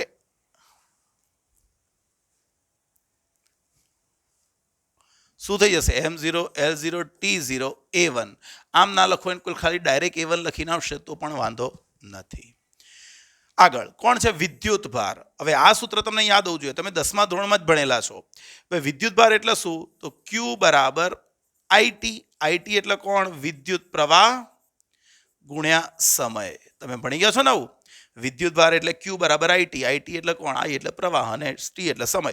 તો એનો એકમ કહીએ, એનો એકમ. તો પ્રવાહનો એકમ એમ્પિયર, સમયનો એકમ સેકન્ડ. તો મહાન વૈજ્ઞાનિક કુલમ કોણ હતો? કુલમ. એણે કીધું કે ભાઈ આને મારું નામ આપી દો. એટલે આને આપણે કેપિટલ સી તરીકે લખીએ છીએ. શાના તરીકે લખીએ છીએ? કેપિટલ સી તરીકે. અને આખું સ્પેલિંગ લખવું હોય તો COULOMB તરીકે આપણે આને લખીએ છીએ, કુલમ. ક્લિયર? અને એનું પારિમાણિક સૂત્ર, ચાલો વિદ્યુત ભારનું પારિમાણિક સૂત્ર. તો ભાઈ M0 L0 સમય T1 અને A1. એટલે હવે ધ્યાન રાખજો, હું આને ખાલી બોલીશ T1 A1. વિદ્યુત ભારનું પારિમાણિક સૂત્ર શું બોલીશ? T1 A1. આવડે કે ના આવડે? ક્લિયર? ઓકે. ચાલો આને શું કરીએ? સેવ કરી દઈએ પહેલા. નેક્સ્ટ કોણ છે ભાઈ? વિદ્યુત સ્થિતિમાન. બોલો, તમે 10મા ધોરણમાં ભણી ગયા છો સૂત્ર? ભાઈ વિદ્યુત સ્થિતિમાન સૂત્ર ભણી ગયા છો તમે 10મા ધોરણમાં. વી સંજ્ઞા વપરાય, બરાબર. કાર્ય ભાગ્યા વિદ્યુત ભાર બોલાય. શું બોલાય? કાર્ય ભાગ્યા વિદ્યુત ભાર. તો આનો એકમ પહેલા કહી દઈએ. ભાઈ આનો એકમ કેવો હોય? તો કાર્યનો એકમ જૂલ અને વિદ્યુત ભારનો એકમ કુલમ. તો આનું મહાન વૈજ્ઞાનિક વોલ્ટાનોએ કીધું કે ભાઈ આને મારું નામ આપી દો. આને શું નામ આપી દો? મારું નામ વી. એટલે આને વોલ્ટ બોલીએ છીએ આપણે. શું બોલીએ છીએ? વોલ્ટ. તો પછી એનું પારિમાણિક સૂત્ર. ચાલો પારિમાણિક સૂત્ર લખીએ વિદ્યુત સ્થિતિમાનનું. ભાઈ જૂલ એટલે કોણ? ઉર્જા. અને ઉર્જાનું પારિમાણિક સૂત્ર આપણે જાણીએ છીએ. આગળ જોઈ લેવાનું, ખબર ના હોય તો. આવડતું ના હોય તો આગળ જોઈ લેવાનું. મને બધું આવડે છે એટલે હું નહીં જોઉં. તો જૂલ એટલે શું થાય? M1L2T-2. અને વિદ્યુત ભારનું પારિમાણિક સૂત્ર તમે શું લખ્યું? હમણાં જ તારવ્યું, T1 A1. એટલે તમને એકવાર તરવાઈ જાય કોઈ સૂત્ર, પછી એનું પારિમાણિક સૂત્ર યાદ રહેવું જોઈએ. તો અહીંયા T1 A1 આનું સાદરૂપ આપી દઈએ તો વિદ્યુત સ્થિતિમાનનું પારિમાણિક સૂત્ર M1L2T-3 M1L2T ઉપર જશે તો અહીંયા -3 A-1. ચાલો અહીંયા કોણ આવશે? વિદ્યુત અવરોધ. સૂત્ર તમે ભણી ગયા છો, ઓહમનો નિયમ.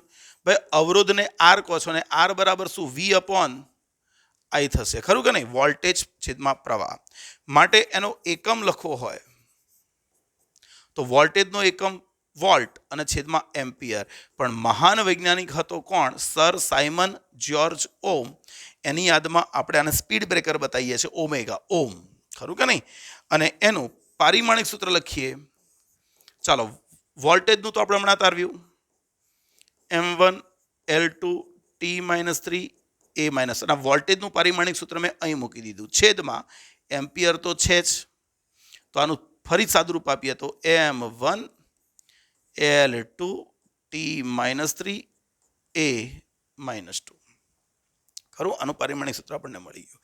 ચાલો સેમ કોનું? કેપેસિટન્સ. તો ભાઈ સૂત્ર બોલો કેપેસિટન્સનું. હું બોલું, તમને ના ખબર હોય. ભાઈ કેપેસિટન્સને સી વડે દર્શાવાય.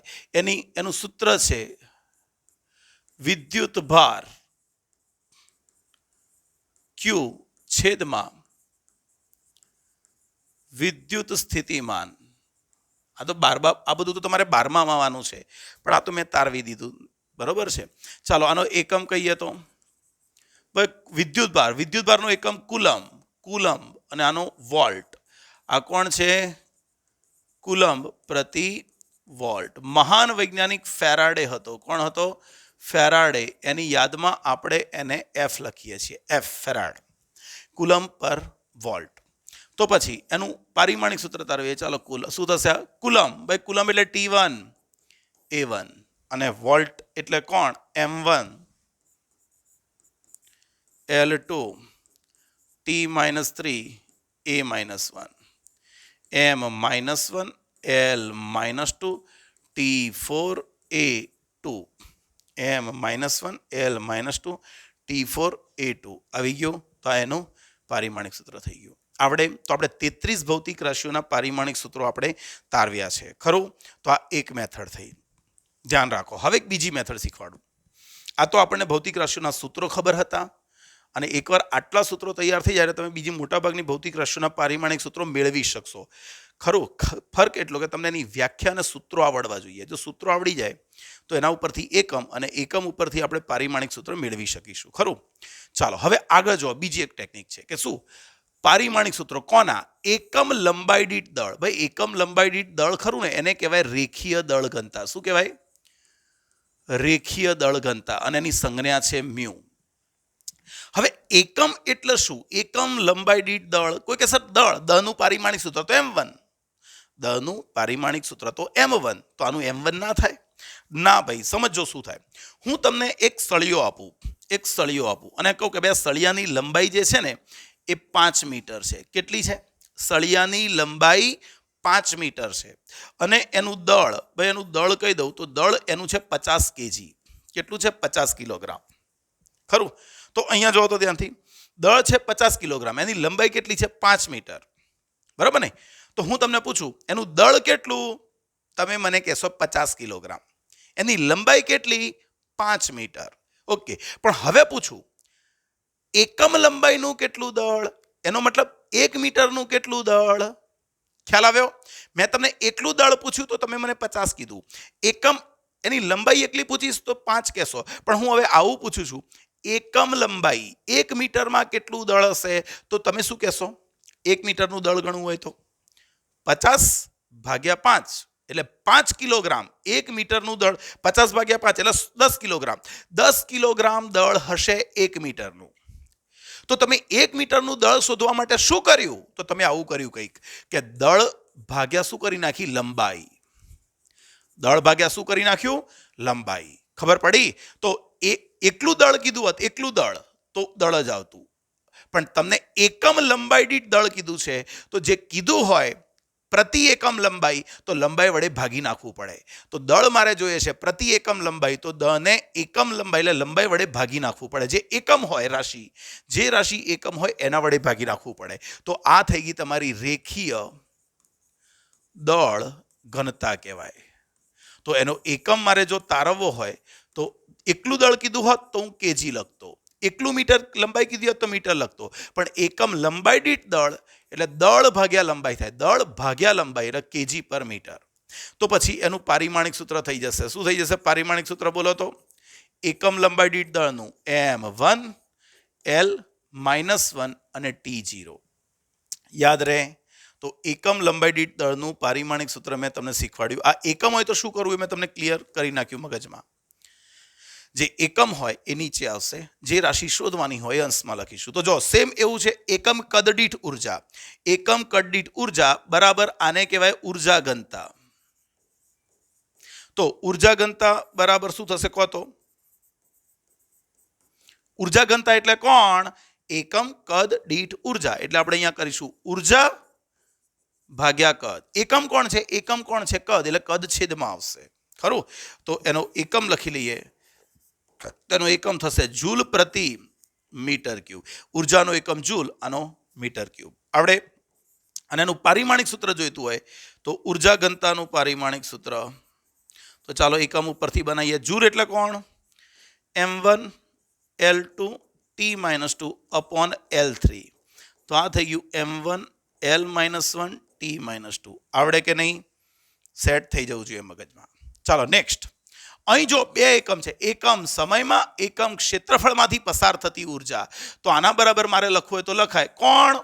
ઉર્જા. કોણ? ઉર્જા. કોના દીઠ? એકમ સમયમાં, એકમ ક્ષેત્રફળમાંથી. એટલે અહીંયા બે એકમ થયા. એક સમય પણ એકમ થયો અને બીજું ક્ષેત્રફળ પણ એકમ થયું. તો પછી આનો એકમ મારે તારવવો હોય તો એકમ તારવો હોય તો શું લખીશ? ઉર્જાનો એકમ જૂલ, સમયનો એકમ સેકન્ડ અને ક્ષેત્રફળનો એકમ મીટર સ્ક્વેર. તો આને તમે જૂલ પર સેકન્ડ એટલે વોટ પ્રતિ મીટર સ્ક્વેર પણ લખી શકો છો. તો ચાલો એનું પારિમાણિક સૂત્ર તારવી દઈએ. ભાઈ પારિમાણિક સૂત્ર શું આવશે? જૂલ એટલે કોણ? m1 L2 T-2. સમય એટલે T1. લંબાઈ એટલે L2. તો આ સાદુરૂપ આપશો તો m1 L0 T-3 થઈ જશે. જો -2 નીચે 1 છે. તો એકમ સમયમાં, એકમ ક્ષેત્રફળમાંથી પસાર થતી ઉર્જા એટલે m1 L0 T-3 આવી ગયું. બરાબર છે? તો મેં શું શીખવાડ્યું કે સૂત્ર આપ્યું હોય તો ડાયરેક્ટ આવડે, પણ શબ્દોમાં કીધું હોય તો આપણને બનાવતા આવડવું જોઈએ. એકમ લંબાઈ દીઠ દળ, તો દળ ઉપર આવે ભાગ્યા લંબાઈ. એકમ કદ દીઠ ઉર્જા, તો ઉર્જા ભાગ્યા કદ. એકમ સમયમાં, એકમ ક્ષેત્રફળમાં ઉર્જા, તો ઉર્જા ભાગ્યા સમય ભાગ્યા ક્ષેત્રફળ. બરાબર, જે એકમ હોય આપણે નીચે મૂકીશું. ક્લિયર? ચાલો આને પણ શું કરીએ, થોડુંક સેવ કરી લઈએ. નેક્સ્ટ વાંચો ધ્યાનથી. આ એક બીજી હવે શીખવાડું છું કે અચળાંકોને સમીકરણ ઉપરથી પારિમાણિક સૂત્ર કઈ રીતે બનાવવાનું. કોઈ સમીકરણ આપેલું હોય તો એ સમીકરણ ઉપરથી પારિમાણિક સૂત્ર કેવી રીતે બને એ આપણને ખબર હોવી જોઈએ. તો જો શું લખ્યું છે, બે પદાર્થો વચ્ચે લાગતું ગુરુત્વાકર્ષણ બળ. હવે બે પદાર્થો વચ્ચે લાગતું ગુરુત્વાકર્ષણ બરાબર G(m1 m2 upon r²) છે, જ્યાં m1 અને m2 દળ. અલા m1 અને m2 કોણ છે? આ તો દળ છે, અને જો દળ હોય તો એમના પારિમાણિક સૂત્ર મને આવડે છે, m1 L0 T0. r તેમની વચ્ચેનું અંતર, ભાઈ r કોણ છે? તો r એમની વચ્ચેનું અંતર, એટલે મને એનું પારિમાણિક સૂત્ર L1 ખબર છે. તો મારે જોઈએ છે ગુરુત્વાકર્ષણ G નું પારિમાણિક સૂત્ર. ભાઈ કેપિટલ G કોણ છે? આ સમીકરણમાં G કોણ છે? ગુરુત્વાકર્ષણનો સાર્વત્રિક અચળાંક. મારે એનો એકમ જોઈએ છે, એનું પારિમાણિક સૂત્ર જોઈએ છે, તો આ મને ખબર નથી. તો મને દળ ખબર, આ કોણ છે? m1 m2 દળ. r કોણ છે? અંતર. અને f કોણ છે? ભાઈ f આપણે ભણી ગયા, f કોણ છે? બળ. તો f એટલે બળ, અને બળનું પારિમાણિક સૂત્રને એકમ આપણે જાણીએ છીએ m1 L1 T-2. અને મારે શોધવાનો છે G નો. કોનો એકમ જોઈએ છે? G નો. આ બધામાં આપણને કોનું એકમ ખબર નથી? G નો ખબર નથી. બાકી બળનું ખબર છે, દળનું ખબર છે, અંતરનું ખબર છે. તો હવે G જોઈતો હોય તો જેનું જોઈતું એને કરતા બનાવો. તો હું G ને કરતા બનાવું. ચાલો G ને કરતા બનાવીએ. ભાઈ G ને કરતા બનાવવો હોય તો f સામે r² સામે જતો રહેશે f જોડે, અને છેદમાં આવશે m1 m2. મારે જેનું એકમ પારિમાણિક સૂત્ર જોયું તો મેં એને કરતા બનાવ્યો, G ને કરતા બનાવી દીધો. ઓકે, હવે સૌથી પહેલા G નો એકમ બનાવી દઈએ. ભાઈ G નો એકમ, સૌથી પહેલા એકમ બનાવવાનું કામ કરવાનું. તો એકમ f કોણ છે? બળ. બળને લખાય ન્યૂટન, અંતર લખાય મીટર, પણ સ્ક્વેર છે એટલે સ્ક્વેર કરવાનું. અને નીચે દળ ગુણ્યા દળ એટલે kg ગુણ્યા kg એટલે kg નો સ્ક્વેર. બસ છોડી દેવાનું આ જ એકમ. પછી આને મૂળભૂત એકમોમાં લાવવાનો પ્રયત્ન કરવાનો નહીં. આ જ એકમ કે ન્યૂટન મીટર સ્ક્વેર પર kg. હવે મારે જોઈએ છે G નું પારિમાણિક સૂત્ર. G નું કોણ જોઈએ છે? પારિમાણિક સૂત્ર. ચાલો ન્યૂટન એટલે આપણને ખબર છે બળ. તો બળ માટે શું છે? m1 L1 T-2. બળનું પારિમાણિક સૂત્ર m1 L1 T-2. અંતરનું પારિમાણિક સૂત્ર L1, પણ સ્ક્વેર છે એટલે સ્ક્વેર કરવો પડશે. kg એટલે m1, પણ સ્ક્વેર છે એટલે સ્ક્વેર કરવો પડશે. તો ચાલો આનું સાદુરૂપ આપીએ. આ 1 અને 2 ઉપર જશે તો m ની -1. 2 અને 1 એટલે L3 અને T-2. બરોબર છે? તો દેખો G નું પારિમાણિક સૂત્ર આપણને મળી ગયું, m-1 L3 T-2. તો તમને કોઈ સમીકરણ આપેલું હોય, તમે એમાં કોઈ એકનું પારિમાણિક સૂત્ર કે એકમ ના જાણતા હોય, પણ બાકીના ના જાણતા હો, તો પછી જેનું શોધવાનું હોય એને કરતા બનાવી દેવાનો, અને પછી એના ઉપરથી એકમ અને પારિમાણિક સૂત્ર મળી જાય. રાઈટ? ચાલો નેક્સ્ટ. બે વિદ્યુતભારિત કણો વચ્ચે લાગતું વિદ્યુત બળ. ભાઈ f કોણ છે? બળ. f કોણ છે? બળ. 1/4πε. ભાઈ આ કોણ છે? આ જે લખ્યું છે ને એને એપ્સિલોન કહેવાય. EPSILON એપ્સાઇલન અથવા એપ્સિલોન કહેવાય. શું છે એની ચિંતા હમણાં ના કરો, આગળ આવશે. તો 1/4πε0 Q1 Q2 r² વડે આપવામાં આવે છે, જ્યાં Q1 અને Q2 કણોના વિદ્યુતભારો છે, r તેમની વચ્ચેનું અંતર છે. તો ε0 કોણ છે? શૂન્યાવકાશની પરમિટિવિટી. એક શું છે 12મા ધોરણમાં ખબર પડશે, હમણાં ચિંતા ના કરો, માત્ર સૂત્ર ઉપર કોન્સન્ટ્રેટ કરો. તો શૂન્યાવકાશની પરમિટિવિટી ε0 ના એકમ અને પારિમાણિક સૂત્ર. તો ચાલો હું પહેલા સૂત્ર લખી દઉં. f બરાબર શું સૂત્ર? 1/4πε0 Q1 Q2 r². મારે જોઈએ છે આનું એકમને પારિમાણિક સૂત્ર. તો હું એને કામ કરું, કરતા બનાવી દઉં. તો ε0 શું થશે? આને અહીં મોકલું, આને નીચે મોકલું. તો 1/4πf Q1 Q2 r². ખરું? હવે ધ્યાન રાખો ભાઈ, આમાં તમે આ બધાના પારિમાણિક સૂત્રોના એકમો તમને ખબર છે, તો તમારે આનું જોઈએ છે. તો હું અહીંયા લખું ε0 નો એકમ.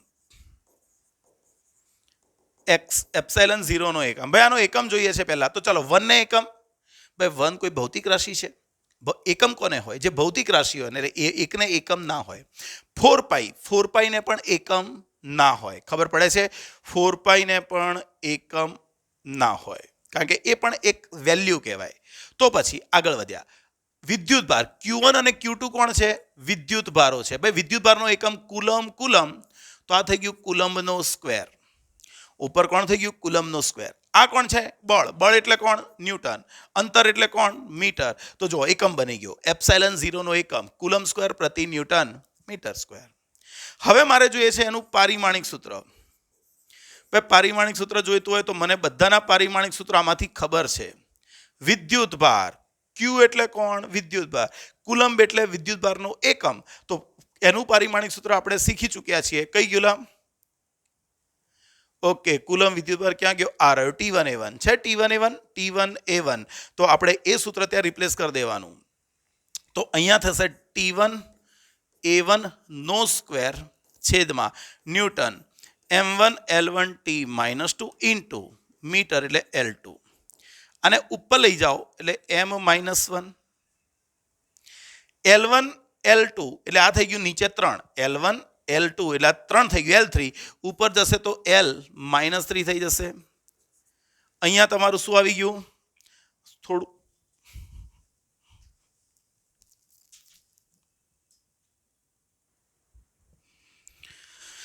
તો ચાલો મિત્રો, લાઇટ જતું રહ્યું તો હમણાં બરોબર છે, ઇલેક્ટ્રિસિટી ચાલી ગઈ હતી એટલા માટે મેં ફરીવાર થોડુંક લખ્યું છે અને ફરીવાર શરૂઆત કરીએ. તો ભાઈ મારે જોઈતું હતું એપ્સાઇલન 0 નો એકમ. જો એપ્સાઇલન 0 નો એકમ જોઈતો હોય તો મને ખબર છે કે 1 અને 4 તો આંકડા છે, એમને એકમ હોય નહીં. કુલમ એટલે આ થઈ ગયું કુલમનો સ્ક્વેર. Q1 Q2 કોણ છે? વિદ્યુત ભારો છે, તો એમનો ગુણાકાર થઈ ગયો કુલમ સ્ક્વેર. આ કોણ છે? બળ એટલે કોણ? ન્યૂટન. અને અંતર એટલે મીટર સ્ક્વેર. તો આપણને એપ્સાઇલન 0 નો એકમ મળી ગયો કુલમ સ્ક્વેર પ્રતિ ન્યૂટન મીટર સ્ક્વેર. ખરું? ઓકે, તો હવે એપ્સાઇલન 0 નું પારિમાણિક સૂત્ર કદાચ આપણે તારવી દીધું હતું મારા ખ્યાલથી, પણ ચેક કરી લઈએ તો પણ ફરી એકવાર. તો પારિમાણિક સૂત્ર તો એપ્સાઇલન 0. ચાલો, અહીંયા કુલમ એટલે કોણ? ભાઈ કુલમ એટલે T1A1. કુલમ એટલે કોણ? T1A1 નો સ્ક્વેર. ન્યૂટન, ભાઈ ન્યૂટન એટલે કોણ? M1 L1T-2 અને મીટર એટલે L2 થઈ ગયો. તો આને થોડુંક સાદુરૂપ આપી દઈએ તો ઉપર શું થઈ ગયું? જો તો T2A2 નીચે M1 L1T-2 ઇન્ટુ L2. તો હવે એપ્સાઇલન 0 નું ફાઇનલ પરિમાણિક સૂત્ર લખીએ તો M1 ઉપર જશે એટલે થશે M-1. L1 2 એટલે 3 થશે, 3 પણ ઉપર જશે એટલે L-3. T-2 T2 આ -2 ઉપર જાય તો 2 + 2 એટલે T ની કેટલી ઘાત? 4 ઘાત. અને એમ્પિયર એટલે કેટલી ઘાત? 2 ઘાત. ખરું કે નહીં? તો એપ્સાઇલન 0 નું પારિમાણિક સૂત્ર આપણને મળી જાય. ખરું કે નહીં? હું આને સેવ કરી લઉં ભાઈ, કારણ કે એકવાર તો આપણી એક ફાઇલ ઉડી ગઈ છે એટલે આપણે સેવ કરવું જરૂરી છે. ચાલો નેક્સ્ટ. શ્યાન માધ્યમમાં ગતિ કરતા ગોળા પર લાગતું શ્યાનતા બળ. ભાઈ બળ છે, F કોણ છે? શ્યાનતા બળ. એ શું છે એ તમે તરલના મિકેનિક્સમાં ભણશો. બરાબર. 6π ઈટા આરવી છે અને ઈટા બોલાય. શું બોલાય? ઈટા બોલાય. શું છે? ઈટા શ્યાનતા ગુણાંક કહેવાય એને. જ્યાં R કોણ છે? ત્રિજ્યા છે અને V એ ગોળાનો વેગ છે. તો ઈટાનો એકમ અને પારિમાણિક સૂત્ર જોઈએ છે. તો ચાલો ફરીવાર મારે જેનું પારિમાણિક સૂત્ર જોઈતું એને કરતા બનાવી દો. તો ઈટાને કરતા બનાવી દઉં તો શું થઈ જાય? F/6π R અને V. 6π R અને V, આખું 6π RV નીચે આવી જશે. માટે ઈટાનો એકમ. બળ છે, F એટલે તો કોણ છે? બળ. શ્યાનતા બળ, ગુરુત્વાકર્ષણ બળ, વિદ્યુત બળ જે હોય એ બળ જ કહેવાય. એટલા ન્યૂટન અપોન 6π ને તો પારિમાણિક સૂત્ર હોય નહીં, કારણ કે તો આંકડો છે એ મૂલ્ય છે એટલે એને એકમ ન હોય. ત્રિજ્યા એટલે મીટરમાં મપાય અને વેગ એટલે કોણ? મીટર પર સેકન્ડ. તો આને સરખું લખી દઈએ તો આવું થાય ન્યૂટન ઇન્ટુ સેકન્ડ. આ સેકન્ડ ઉપર જતી રહેશે અને મીટર સ્ક્વેર. તમારે આને બોલવું હોય તો ન્યૂટન પ્રતિ મીટર સ્ક્વેર એટલે પાસ્કલ થાય. તો આનો એક એકમ થઈ ગયો પાસ્કલ ઇન્ટુ સેકન્ડ. બીજો એકમ છે ન્યૂટન સેકન્ડ પર મીટર સ્ક્વેર. આને પોઇસલી તરીકે ઓળખાય, પોઇઝનો એકમ પોઇઝ તરીકે પણ ઓળખાય. ઓકે, તો એનું પારિમાણિક સૂત્ર ઈંટાનું પારિમાણિક સૂત્ર. ચાલો, ન્યૂટન. ભાઈ ન્યૂટન એટલે કોણ? m1 L1 T-2. સમય એટલે કોણ? T1. અને મીટર એટલે L2. સાદુરૂપ આપીએ તો m1, આ 1 નીચે 2 એટલે ઉપર આવશે તો L-1, અને અહીંયા T-2 1 એટલે T-1 ઘાત. ખરું? તો આ આપણને શ્યાનતા ગુણાંકનું પારિમાણિક સૂત્ર મળી ગયું. આવડવું જોઈએ. નેક્સ્ટ, સ્થાયી ઉષ્મા અવસ્થામાં રહેલા સળિયામાં ટી સમયમાં વહન પામતી ઉષ્મા Q બરાબર કે એ T1 - T2 into T upon L છે. ભાઈ Q કોણ છે? ધ્યાન રાખજો, Q કોણ છે? ઉષ્મા ઉર્જા. T1 અને T2, ભાઈ T1 અને T2 સળિયાના ગરમ અને ઠંડા છેડાના તાપમાનો છે. L કોણ છે? સળિયાની લંબાઈ છે. એ કોણ છે? તેના આડછેદનું ક્ષેત્રફળ. ભાઈ સળિયો હોય ને આમ કાપી નાખીએ તો આ ભાગ એનો આડછેદ કહેવાય, એનું ક્ષેત્રફળ છે. તો મારે સૂત્ર જોઈએ છે સળિયાના દ્રવ્યની ઉષ્મા વાહકતા. તો ચાલો હું સૂત્ર લખું પહેલા તો. ભાઈ Q બરાબર શું સૂત્ર છે આપણું મેઇન? કે એ T1 - T2 into T upon L. મારે કેનું પારિમાણિક સૂત્ર જોઈએ છે તો કેને કરતા બનાવી દઈએ. કેને કરતા બનાવી દઈએ સામે જતું રહેશે તો Q ઇન્ટુ L અપોન એ T1 - T2 ઇન્ટુ T થાય. સૂત્ર બનાવી દીધો, કેને કરતા બનાવી દીધો. તો ચાલો કેનો એકમ બનાવીએ. ભાઈ કેનો એકમ, કે કોણ છે? ઉષ્મા વાહકતા, એનો એકમ. ચાલો કેનો એકમ બનાવવાનો છે. Q કોણ? ભાઈ Q તો ઉષ્મા ઉર્જા કહેવાય એટલે એને જૂલ કહેવાય, જૂલ કહેવાય. L કોણ? L કોણ છે? સળિયાની લંબાઈ એટલે એને મીટરમાં દર્શાવાય. એ કોણ? સળિયાના આડછેદનું ક્ષેત્રફળ. ભાઈ ક્ષેત્રફળ મીટર સ્ક્વેરમાં આવે એકમ. T1 - T2, ભાઈ T1 - T2 એટલે તાપમાન માઇનસ તાપમાન એટલે 0 ના કરાય. સમજો 50 કેલ્વિન માઇનસ 20 કેલ્વિન તો જવાબ 30 કેલ્વિન. કેલ્વિન નીકળી ના જાય તો એકમ કહેવાય, એટલે એકમની બાદબાકી ના થાય, મૂલ્યોની બાદબાકી થાય. એટલે T1 - T2 એ તાપમાનનો ફેરફાર કહેવાય, એટલે કેલ્વિનમાં જ મપાય, એટલે એ થશે કેલ્વિન. અને સમય કોણ છે? સેકન્ડ. ખરું? સમયનો સેકન્ડ. તો આનું ફાઇનલ સ્વરૂપ આપી દઈએ તો 1 મીટર નીકળી જાય તો જૂલ પ્રતિ મીટર કેલ્વિન સેકન્ડ. તો ચાલો કેનું પારિમાણિક સૂત્ર. કેનું પારિમાણિક સૂત્ર જૂલ m1 L2 T-2, લંબાઈ L1, તાપમાન K1, સમય T1. તો આ થઈ ગયું m1 L1, ખરું ને? T કેટલા થઈ જશે? -3 અને K -1. તો કેનું પારિમાણિક સૂત્ર, ઉષ્મા વાહકતાનું પારિમાણિક સૂત્ર મળી ગયું m1 L1 T-3 K -1. આવડે કે ના આવડે? સહેલો છે. ચાલો નેક્સ્ટ. નેક્સ્ટમાં કોણ છે જોવો. હા કોણ છે? F આવૃત્તિવાળા વિકિરણની ઉર્જા. તો તમને વિકિરણની ઉર્જા આપેલી છે E બરાબર HF આપવામાં આવે છે, જ્યાં F કોણ છે? યાદ રાખો, F કોણ છે? આવૃત્તિ છે. E કોણ છે? ઉર્જા. F કોણ છે? આવૃત્તિ. અને H કોણ છે? તો અહીંયા કહે છે H એ પ્લાન્ક અચળાંક છે. H કોણ છે? પ્લાન્ક અચળાંક. તો એનો એકમ અને પારિમાણિક સૂત્ર. તો ચાલો એક કામ કરીએ, H નું શોધવાનું છે તો H ને કરતા બનાવીએ તો E અપોન F. તો H નો એકમ બનાવી દઈએ. H નો એકમ, આનો એકમ જૂલ, અને આવૃત્તિનો એકમ આપણે સેકન્ડ ઇનવર્સ ભણ્યા હતા, એટલે આ શું થઈ જશે? જૂલ ઉપર જશે તો સેકન્ડ. તો H નું પારિમાણિક સૂત્ર. ચાલો પારિમાણિક સૂત્ર શું થશે? H નું બોલો તો. જૂલ એટલે કોણ? m1 L2 T-1, અને સમય કોણ? T1. અરે અહીંયા 2 આવશે, અહીંયા 2 આવશે, મેં ભૂલ કરી. તો અહીંયા -2 આવશે. ઓકે, તો ફાઇનલ મેં ડાયરેક્ટ મેં આખો જવાબ લખી નાખ્યો હતો એટલે. તો H બરાબર m1 L2 અને આ ગુણાશે તો T-1 ઘાત. આવડે કે ના આવડે? તો H નું પારિમાણિક સૂત્ર પ્લાન્ક અચળાંકનું મળી ગયું. નેક્સ્ટ. ઓકે, આ તો પેલી અહીં કે આવી ગયો આ. ઓકે ચાલો બરોબર ને.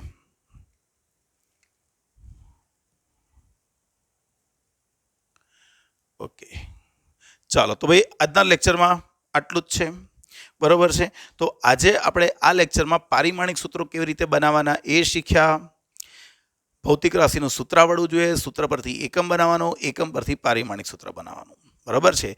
કોઈ સમીકરણ આપેલું હોય, એ સમીકરણમાં બીજી બધી રાશિઓ જ્ઞાત હોય, એક અજ્ઞાત હોય, તો જેનું પારિમાણિક સૂત્ર શોધવાનું હોય અજ્ઞાત હોય એને આપણે કરતા બનાવવાનું, એના ઉપરથી એકમ, એકમ ઉપરથી પારિમાણિક સૂત્ર.